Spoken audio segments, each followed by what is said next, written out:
Преку ликовната уметност, уметникот ги изразува своите дела, ги искажува емоциите, представува свој уметнички настан. Изложените дела опишуваат нечија приказна. Токму од ден 28.12 до 15.1 во просториите на уметничката галерија Колорис Ам е представена изложба на 101 уметничка слика.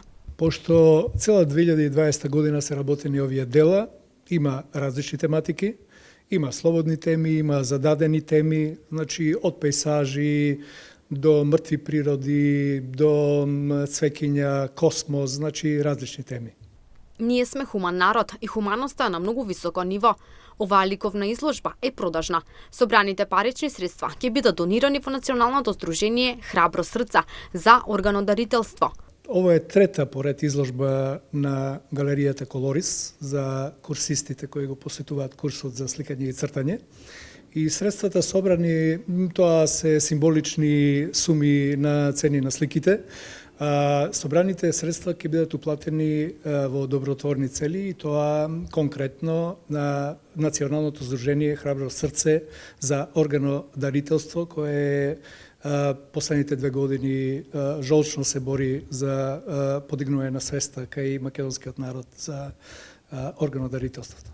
Пандемијата со COVID-19 се одрази на ликовната уметност. Колку ликовни дела беа изложени? Во кои услови се работеше за време на глобална пандемија? Па ние се снаоѓаме со пандемијата COVID-19, како и целиот свет, и ние исто со мали закочувања, но не се предадовме до крај, успеавме да го организираме ова дружење со сите параметри, протоколи кои се потребни за одржување на такви средби, курсеви. И јас сум апсолутно задоволен од тоа во какви услови, што направија курсистите наши и самите ќе приметите, јас сум фасциниран, има изворени дела.